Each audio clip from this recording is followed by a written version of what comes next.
tizo urabibona ntuzambwire ngo ntago wabibonye iyo umuntu ashaka kuza hari ikintu ashaka urabibona zibagahita bamvumbura mbese ijwi ryanjye rirandega niga twiga muri twankome mu rugo nta televiziyo twagiraga ugasanga abana bivuzuye ku gitanda cyanjye ndi kubabwira filime umuntu wari nk'umwirabura muri iyo filime ugasanga namugize umuntu ufite uruhu rwera cyangwa se ufite uruhu rwera nkamugira umwirabura kuko sinabaga nayirebye ariko narinze kuvuga inkuru cyane narababaye hahandi ashobora kuba yarabaye umwe mu bantu batumye ntagipfa gufasha umuntu ntabashije kubyara umwana w'umuhungu mwiza w'imfura yanjye bihita bivanaho ibindi byose byakunejeje mu buzima ukanezerwa kurushaho papa wanjye yitabye Imana muri icyo gihe sinigeze ngira amahirwe yo kubona ifoto ye nyuma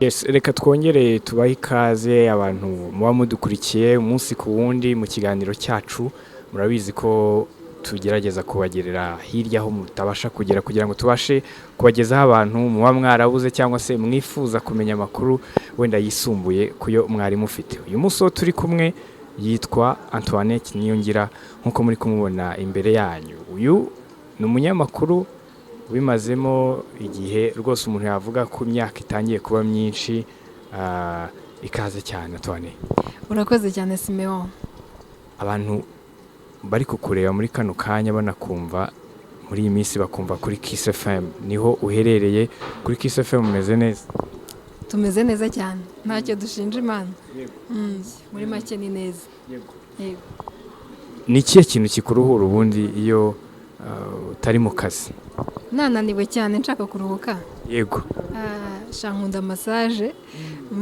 iranduhura cyane ariko nkatamera nk'umuntu uvunitse bundi bushya nicyo kintu kiduhura ikindi no kureba live band iri kuririmba binduhura mu mutwe hanyuma urumva ariko ntabwo areba live band nta kantu uri kunywa ukunda kunywa agakina gakika kugera ku mutima cyangwa kakumara inyota amazi nicyo kintu kimara inyota ariko ashobora kuba atagera ku mutima akakugera ku mutima nakaye urashaka kumbaza niba nk'ubisindisha se oya si ngombwa ibisindisha ikintu nyine kigushimisha wenda nyuma y'amazi nkunda umutobe w'imbuto zinyuranye nkunda n'amazi cyane amazi ntugire ngo ni blague ebyiri ndayakunda cyane ariko cyane ku buryo nywa nk'amacupa nk'atatu ku munsi manini apima nka litiro so ndayakunda cyane siko burya bya bintu uba utubwira mu masaa sita nawe ubikora nanjye mbishyira mu bikorwa hanyuma rero Antoinette abantu barakuzi ntabwo ari igihe gitoya haryo birakigiye kungana gute reka turebe 2011 birangira 2012 na 13 na 14 na 5 na 6 na 7 na 8 imyaka hafi 9 igiye gushira urumva ko atari imyaka mikeya uri muri uyu mwuga ariko umuntu yakwibaza ati ibi bintu byaje bite se warabikuranye washakaga kuzabijyamo byaje bite byaje urabona ko akunda uvuga ngo nzakora nkora ibi ngibi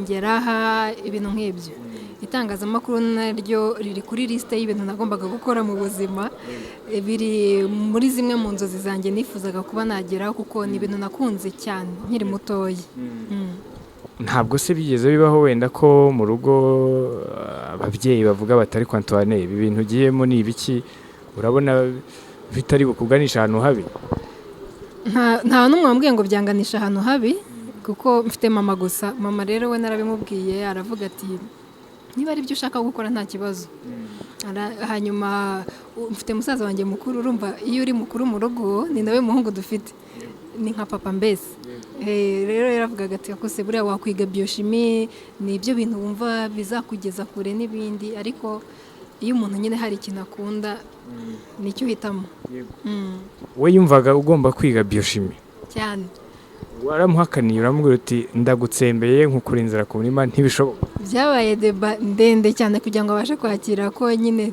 nshaka gukora itangazamakuru ariko ntabwo yambwiraga ngo oya sinshaka kubikora yambwiraga ibitekerezo bye nanjye nkamubwira uko mbyumva kuko iyo nishyizemo ikintu nshaka gukora biragoye kukinkuramo nzi neza ko ari ikintu gifite akamaro kuri njyewe. Rero yageze aho nyine avuga ati okay, nta kundi nyine reka nkureke ndakuzi. hanyuma se wenda muri segonderi cyangwa se ukiri mutoya ntabwo wari wa muntu abenshi muraganira avuga ati njye nakundaga kumva radiyo cyane, ntabwo byajyaga bibaho? Mana nabaga mfite radiyo, twa turadiyo tujya mu mufuka w'ijipo.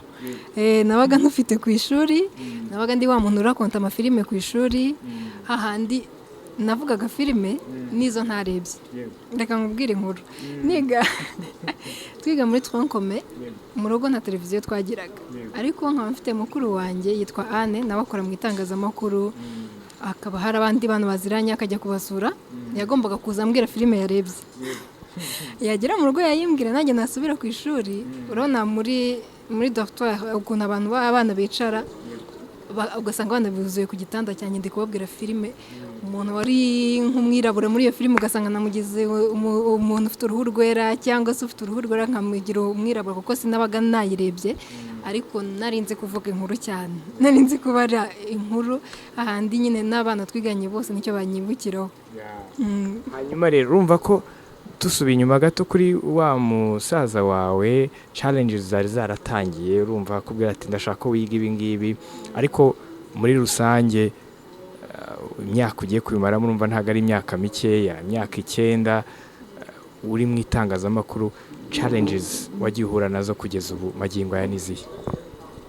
Challenges zibamo iyo udakurikira urasigara, nicyo nabashije kubona, kuko nkanjye ibintu nkora buri munsi ngoma kuba mfite ikintu gishyashya cyo kuvuga, ikintu gitandukanye n'ibyo navuze mbere, ikintu kiri bugirire abantu akamaro, ikintu abantu bari bwumve bagakunda. Rero uhora ushakisha, uhora usoma, bituma uhora uri ijisho riri maso, ku buryo mbese ubucanye ku jisho ugakurikirana. Ku bwanjye rero ni challenges nziza zituma ukomeza utera imbere, nawe hari ibyo umenya, kuko nanjye uko nsoma hari ibindi nunguka bikamfasha. Mpanga kuzaganira nawe, usibye ko hari n'abandi bari bamaze iminsi babidusaba kuzagushaka, ariko nanjye nari maze iminsi nkurikira ikiganiro cyawe, njya nkunda kugikurikira, n'ikiganiro cyiza, amasaha ya saa 5 kugera saa 8 gutyo.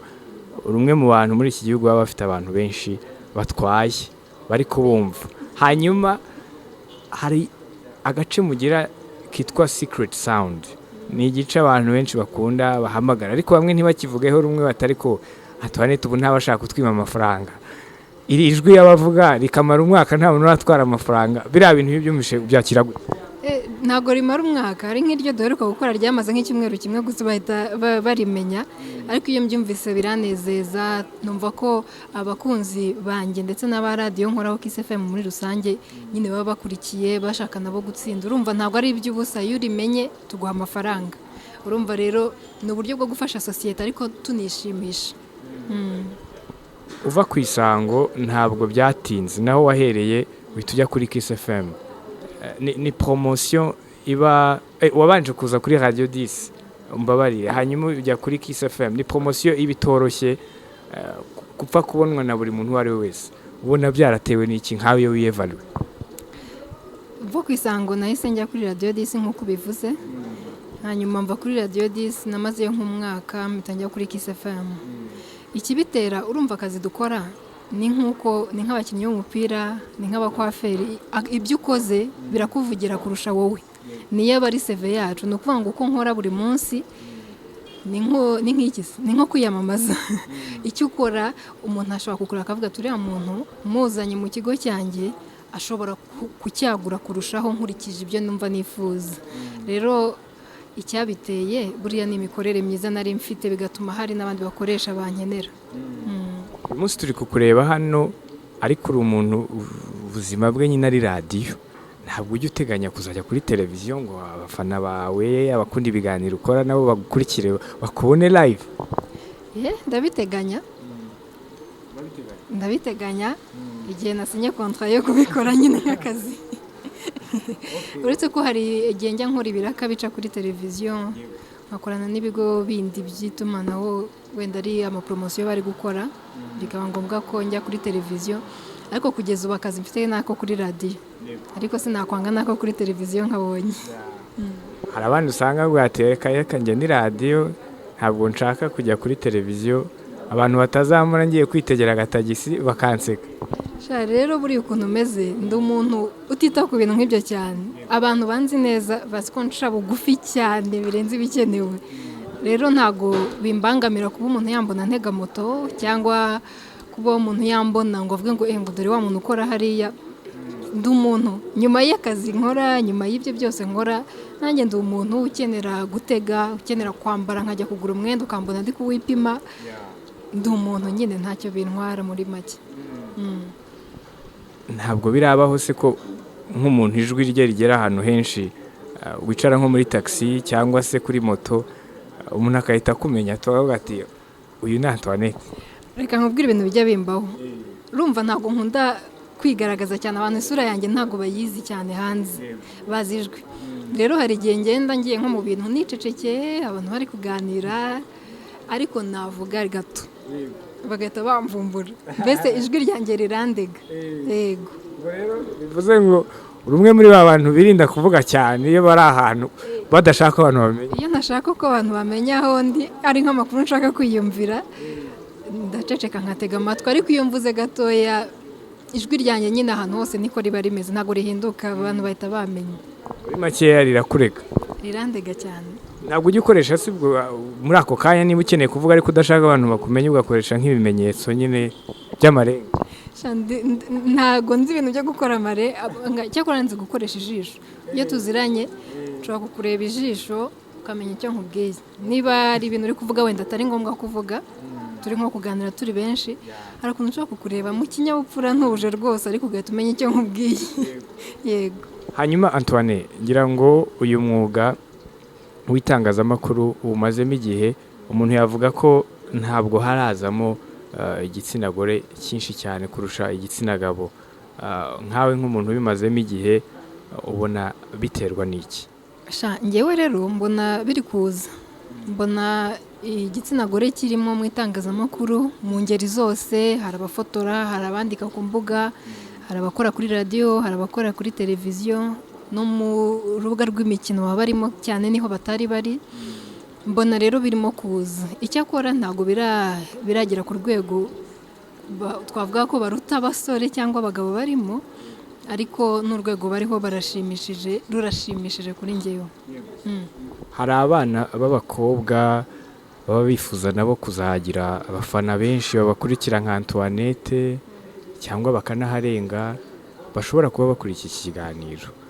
Harimo na bamwe bashobora kuba bajya bakwandikira batari ko ndifuza kuzamera nkawe, wangira inama. Gira ikintu babwira. Inama ya mbere nakugira, ntuzifuze kumera nk'umuntu uwo ari we wese. Wowe umwihariko wawe niwo uzagucururiza, niwo uzatuma nyine ubasha kuba hari icyo wageraho. Naho n'uza ushaka kumera nka Antoinette, deja Antoinette arahari. Numva n'uza ushaka kumera nkanjye bizagorana, ariko n'uza ari wowe hari icyo uzaza ukongera kuri jyewe, ukongera ku bandi bari mu itangazamakuru cyangwa mu kandi kazi. Rero niba ushaka kujya mu itangazamakuru, uzaze ufite umwihariko wawe, ntuzifuze kumera nk'undi muntu, kuko wowe ubwawe nicyo abantu bazagukundira. Icya kabiri, niba ikintu gikunze uzagishyira mu mutima. Itangazamakuru sitizo risaba kurikunda, ntabwo ari akazi ujya muvuga ngo ngo ndahita mba miliyoneri cyangwa miliyarderi. Bisaba kuba ubikunda koko kugira ngo ubikore.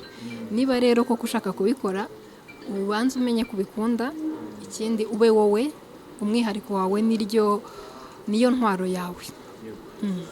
Hanyuma Antoine, uyu mwuga umazemo igihe, umuntu yavuga ko imyaka 9 ntabwo aba ari mikeya mu kwiyubaka, hafi 9 mu kwiyubaka nk'umuntu, bimaze kukugeza kuki? Biramfasha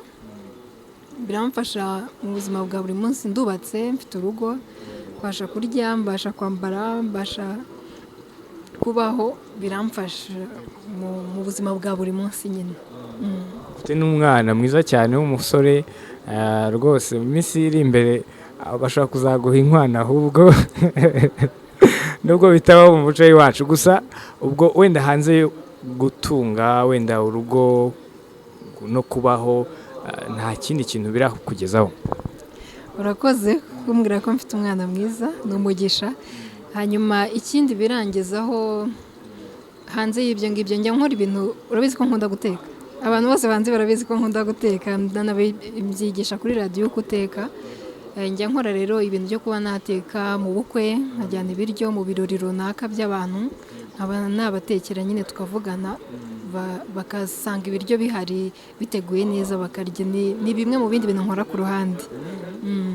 bivuze ngo umuntu runaka ukurikiye iki kiganiro niba afite nka fete runaka ashobora gushaka uko akugeraho nka Antoinette mukavugana nyine ukagenda rwose ukabikora cyane rwose nkunda guteka bimwe birenze urugero sinzi ukuntu nabivuga rero byatumye nsa n'utangira kubyinjiramo ku buryo gahoro gahoro nagenda mbikora mbisangiza n'abandi bantu nyine nkabikora nka business.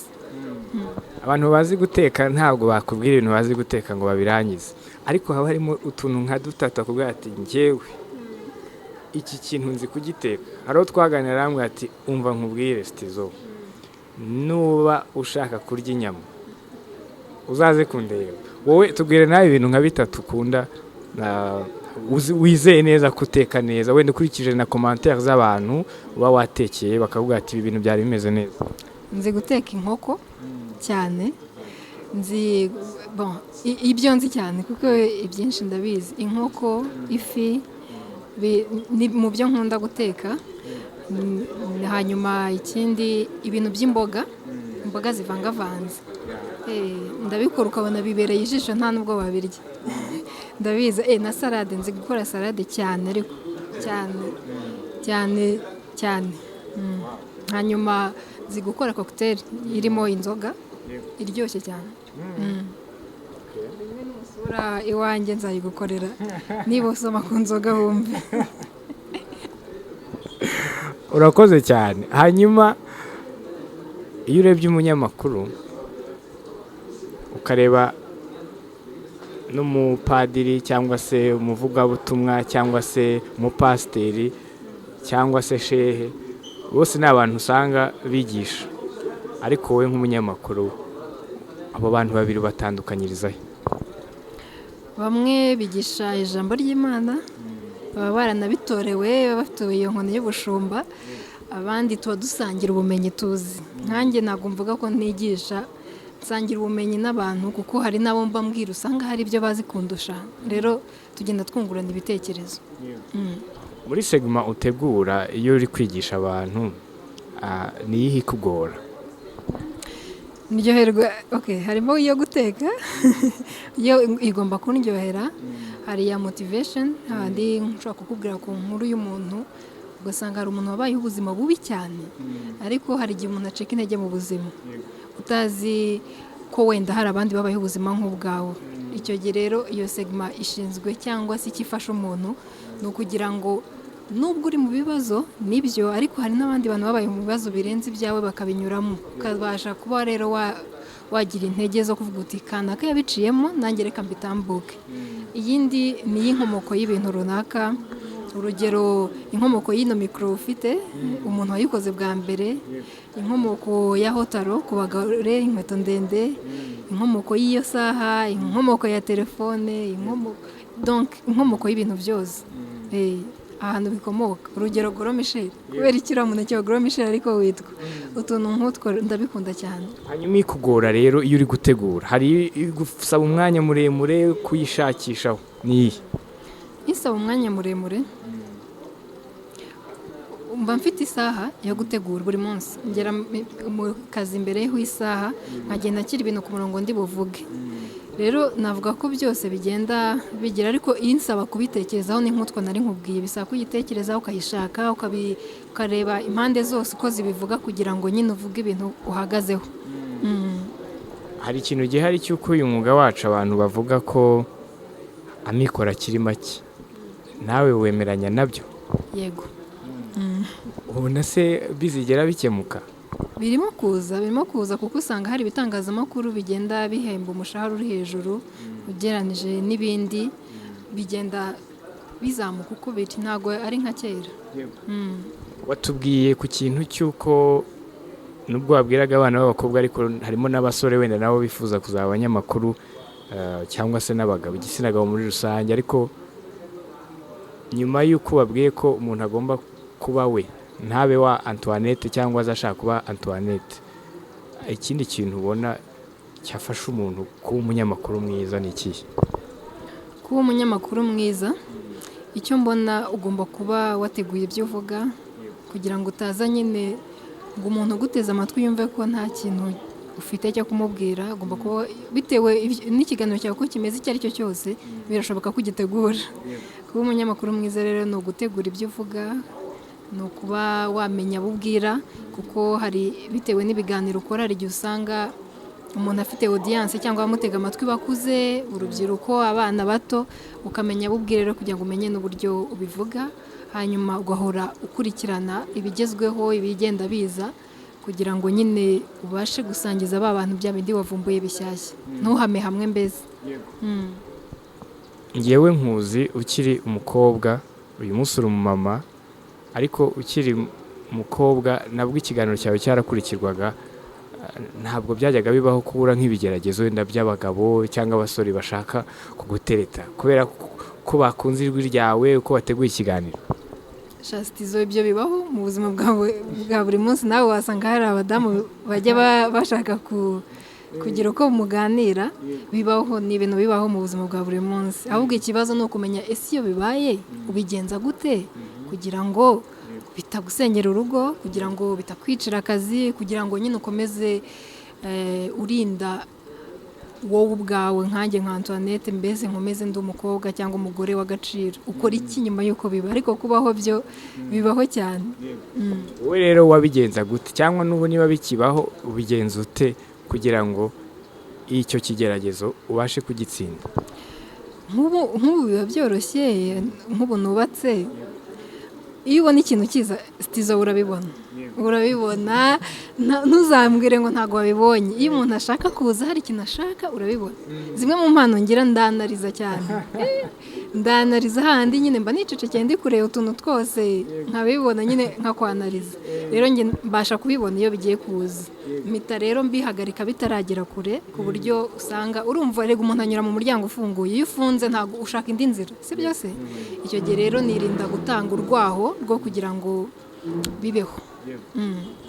Twaganira ibintu byinshi, ikiganiro cyari cyiza, ariko reka twinjireho gakeya, twemerere kuri Antoinette mu buzima bwite ariko budafite icyo butwaye, abantu bashobora kumenya bakamenya ko nawe uri umuntu usanzwe, kandi rwose nyuma y'uko uri kuri radiyo nawe undi muntu usanzwe.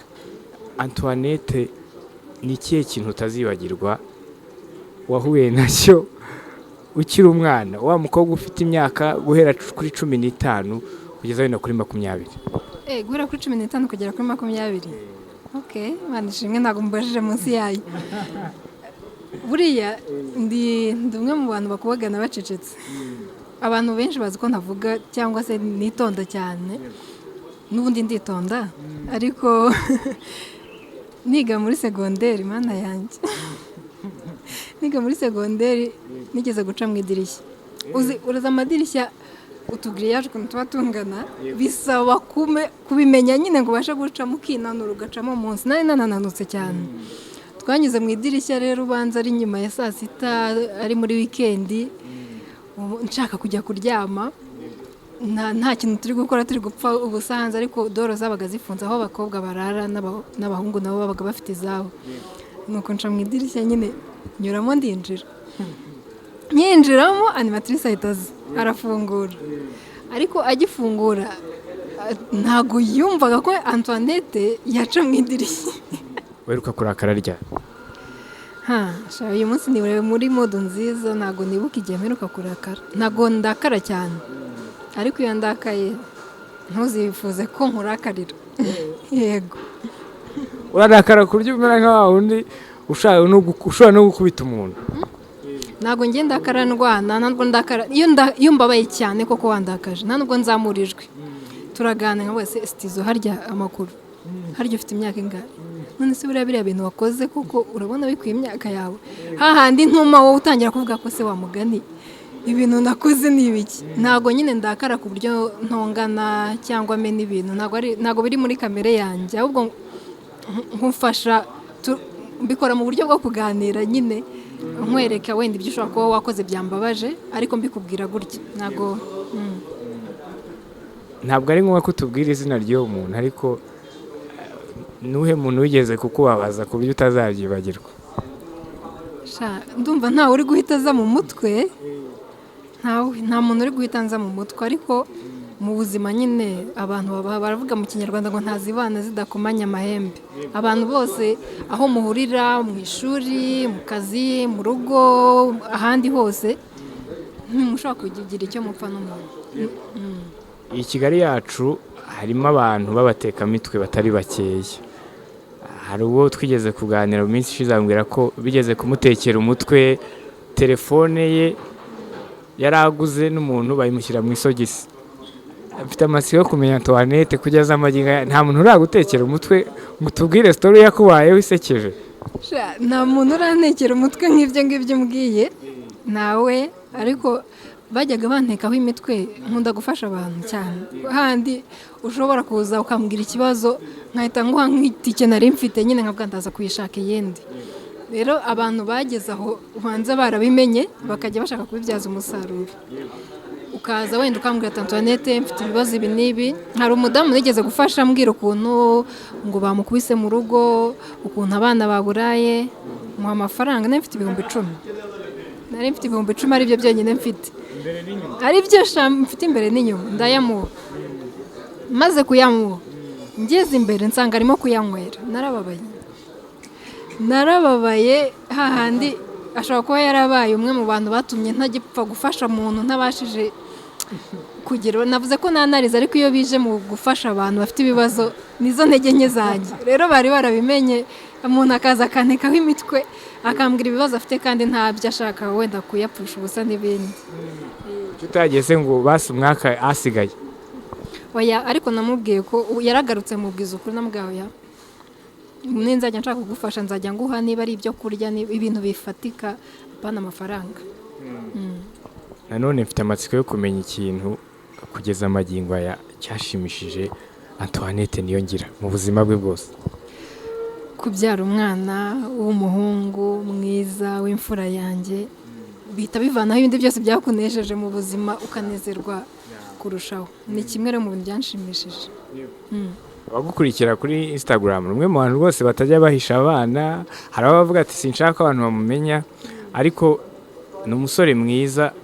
Gusa ngewe nza kuganira nawe nari nzi ko ndi bukubaze nka mama we, ubona iyo umurebye nk'umuntu muhorana ashobora kuzavamo nk'iki, hari ukuntu byavuga ati kandi wakana uzavamo iki? Biragoye kumenya icyo abe azavamo, ariko nzi ko ari umuntu utazajya areka ngo umupfukirane n'ijambo, kuko azi icyo ashaka. Ni wa mwana yanjye, abana b'iki gihe mbona bakuvukana ubwenge bwinshi. Arakubwira ati ndashaka ibi simbishaka kubera impamvu izi n'izi, ibi nibyo nshaka kubera ibi n'ibi.